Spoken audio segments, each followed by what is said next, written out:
भिंडी के पराठे। चिंकी बेटा 3 दिन में एग्जाम है, पढ़ाई कर ले। पिछली बार के टेस्ट में भी इतने कम नंबर आए थे तेरे कि पीटीएम में टीचर के सामने जाने में भी शर्मिंदगी हो रही थी। पूरा दिन मोबाइल लेकर बैठी रहती है। अरे मम्मी, एक बार नंबर कम आ गए इसका मतलब ये थोड़ी ना है कि हमेशा कम ही नंबर आते रहेंगे। मेरी तैयारी हो गई है और देखना इस बार मैं बहुत अच्छे नंबर लेकर आने वाली हूँ। बेटा तू पास हो जा, मैं तो उतने में ही भगवान को प्रसाद चढ़ा दूंगी। पता नहीं मेरे पूजा पाठ में ऐसी क्या कमी रह गई कि मेरे साथ ही ये सब हो रहा है। अरे मम्मी, आप फिर से शुरू मत हो जाना प्लीज। मेरे मार्क्स थोड़े से कम आ गए, इसमें भगवान की क्या गलती है? हाँ बेटा, गलती तो सब मेरी है, ना तेरी गलती है, ना भगवान की और ना ही टीचर की। पिंकी जानती थी कि मम्मी का प्रवचन शुरू हो चुका है, जो अब आधे घंटे से पहले रुकने वाला नहीं है। इसलिए वो चुपचाप मोबाइल वहाँ रखकर किताब लेकर अपने कमरे में चली जाती है। शाम के 6 बज गए, दिया बाती का समय हो रहा है और मैं बच्चों के चक्कर में पड़कर सब भूल ही जाती हूँ। मंजुला जाकर शाम का दिया बाती करने लगती है, तभी उसका पति घर में घुसता है। कुछ पता चला प्रमोशन के बारे में? कुछ पता नहीं चल पा रहा है मंजुला, मैं तो परेशान हो गया हूँ। मुझे लगता है मेरे जूनियर्स का भी प्रमोशन हो जाएगा, बस मैं वहीं का वहीं रह जाऊंगा। तुम्हें पता है मेरे साथ जिन्होंने भी ज्वाइन किया था ना, सबका प्रमोशन हो गया, यहाँ तक कि अब तो जूनियर्स के भी प्रमोशन के नंबर लगने लगे। तभी उसकी सासू माँ शकुंतला देवी वहाँ आती है। अरे आधी जिंदगी बिता दी तूने घर में, लेकिन बहू वाले एक ढंग नहीं सीखे। ये नहीं कि आदमी बाहर से थक हार कर आया है, उसे चाय पानी पूछे, आते ही पहले टेंशन वाली बात छेड़ देगी। ऐसी बात नहीं है माँ जी, मैं भी तो उनके प्रमोशन न होने के कारण बहुत परेशान रहती हूँ, बस इसीलिए पूछ लिया। अरे तो वो कहीं भागा जा रहा था क्या? पहले चाय पानी देती, उसे मुंह हाथ धो लेने देती, उसके बाद चाहे जो बात कर लेती। ये कौन सा तरीका हुआ कि आदमी बाहर से आए और तू लग जाए पूछताछ में? और प्रमोशन क्या होगा इसका? पंडित जी ने पहले ही मना किया था, इस लड़की से शादी मत कर। अगर शादी हुई तो जीवन में पनौती आ जाएगी। लेकिन ज्यादा पढ़े लिखे बच्चों के साथ यही तो दिक्कत है ना, वो माँ बाप को कुछ समझते ही नहीं।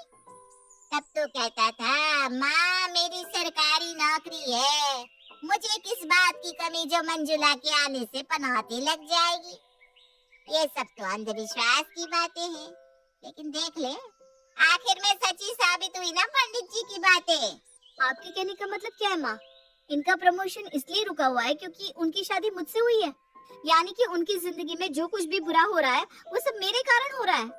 नहीं तो क्या, सच्ची बात तो सबको बुरी ही लगती है, लेकिन मैं भी ना सच्ची बात कहने से पीछे नहीं हटती। अरे बस भी करो आप दोनों, और माँ आपको तो बस मौका चाहिए होता है मंजुला को बातें सुनाने का। प्रदीप के टोकने पर सास शकुंतला मुंह बनाते हुए वहाँ से निकल जाती है, लेकिन अब तो ये जैसे शकुंतला का रोज का काम हो गया था। वो बात बात में बहू मंजुला को ताने देती और घर में हो रही हर बात का उसे ही जिम्मेदार ठहराती। अरे मंजुला, कल घर पर सत्यनारायण की कथा है, तुम सुबह ही आ जाना, प्रसाद तुम्हें बनाना है। ठीक है, पूजा में पहुंच जाऊंगी। अगले दिन मंजुला मोहल्ले में ही रहने वाली सहेली पूजा के घर पहुंच जाती है। प्रसाद बनाते हुए दोनों सहेलियां आपस में बातें करने लगती हैं। और बता मंजुला, कैसी है तू? घर में सब कुछ कैसा चल रहा है? अरे क्या बताऊं, मुझे तो ऐसा लग रहा है जैसे हमारे घर की खुशियों को किसी की नजर लग गई है। कुछ भी ठीक नहीं चल रहा। माँ जी हर समय मुझे ताने देती रहती हैं और घर में जो कुछ भी होता है ना उसके जिम्मेदार मुझे ही ठहराती हैं। उन्होंने तो इतना तक कह दिया कि जब से मेरी शादी हुई है इस घर में पनौती आ गई है। बेटी जो हमेशा अच्छे नंबरों से पास होती थी, आजकल उसकी भी पढ़ाई पर न जाने किसकी काली नजर लग गई है। पिछले टेस्ट में तो फेल होते होते बची, और प्रदीप का प्रमोशन है कि होने का नाम ही नहीं ले रहा। कुल मिलाकर घर का माहौल ना बहुत ही खराब चल रहा है यार। तेरी बातों से तो लग रहा है सच में तेरे घर को किसी की काली नजर लग गई है। अच्छा तू मेरे साथ ना परमल बाबा के पास चल, इतने पहुंचे हुए बाबा हैं कि क्या बताऊं। उनके पास हर समस्या का समाधान होता है, वो तेरी समस्या का कोई ना कोई समाधान जरूर बता देंगे। पूजा की बात सुनकर मंजुला उसके साथ बाबा के यहाँ पहुंच जाती है। क्या समस्या है बच्चा? तेरे चेहरे का तेज देखकर पता लग रहा है कि कृपा तेरे घर तक पहुंच नहीं पा रही है। जरूर तुझसे कोई गलती हो रही है। बाबा आप ही बताइए मुझसे क्या गलती हो रही है। मैं बहुत आशा लेकर आपके पास आई हूँ। ऐसा लग रहा है मेरे घर पर किसी की काली नजर लग गई है। बेटी की पढ़ाई और पति की प्रमोशन की चिंता में मेरी तो रातों की नींद ही उड़ गई है। ऊपर से सास जीने नहीं देती, दिन रात ताने मारती रहती है। तू फिक्र मत कर बेटा, तेरी समस्या का समाधान जरूर होगा। तू ये बता, घर में पराठे बनते हैं? बनते हैं ना बाबा, लगभग रोज ही नाश्ते में पराठे ही बनाती हूँ। बस बस बस बस, यहीं से कृपा आएगी। तू ये बता, कौन कौन से पराठे बनाती है? सारे बनाती हूँ बाबा, गोभी के, मूली के, आलू के, प्याज के। तू ये बता, भिंडी के पराठे बनाती है? भिंडी के पराठे? नहीं बाबा, भिंडी के पराठे मैंने आज तक कभी नहीं बनाए। मैंने कहा था ना, कृपा रुकी हुई है। बस भिंडी के पराठे में ही सारी कृपा रुकी हुई है। तो भिंडी के पराठे बना और पूरे परिवार को प्रेम से खिला। तेरे घर पर इतनी कृपा बरसेगी कि तू संभाल नहीं पाएगी। क्या सचमुच बाबा, भिंडी के पराठे खाने से मेरी समस्या हल हो जाएगी? तो सच्चे मन से भिंडी के पराठे खाएगी तो तेरी परेशानियां तुझसे कोसों दूर भाग जाएंगी। जय हो बाबा जी की, बोलो परमल बाबा की जय। बाबा की यहाँ से बाहर आने के बाद मैं कहती थी ना, परमल बाबा तेरी सारी परेशानियों का हल बता देंगे। और देख कितना आसान हल बताया उन्होंने। बस तुझे ना भिंडी के पराठे बनाने हैं और घर में सबको खिलाने हैं। सही कहा यार, अगर भिंडी के पराठे खाने से मेरी प्रॉब्लम सॉल्व हो सकती है तो आज के बाद मेरे घर में तीनों टाइम सिर्फ और सिर्फ भिंडी के पराठे ही बनेंगे। मंजुला घर आती है तो पाती है कि सास गुस्से में बड़बड़ कर रही है। हाँ हाँ, खूब गुस्सा कर लो माँ जी, अब बस कुछ ही दिन की बात है। आज से मैं आपको भिंडी के इतने पराठे बनाकर खिलाऊंगी कि कृपा तो हमारे घर पर बरस के रहेगी। फिर आप देखना सब कुछ ठीक हो जाएगा। हैं? ये बहू को आज क्या हो गया? मेरी बात सुनकर बिना जवाब दिए हंसते हुए यहाँ से चली गई। अरे मंजुला, आज खाने में क्या बना रही है? भिंडी के पराठे हैं माँ जी। हैं? भिंडी के पराठे? भिंडी के पराठे तो तूने आज से पहले कभी नहीं बनाए। आज तक नहीं बनाए तो कोई बात नहीं माँ जी, आज खा लीजिए। अरे आज तो बड़ा रस टपक रहा है इसकी जुबान से। वैसे तो हरदम बस लड़ने को आती रहती है। उस दिन घर में सभी लोग खुशी खुशी भिंडी के पराठे खा लेते हैं। अगले दिन सुबह, मम्मा टिफिन के लिए क्या है? बेटा भिंडी के पराठे हैं। लगता है रात के पराठे बच गए थे, वही मम्मी लंच में दे रही है। अच्छा ठीक है, पैक कर दो।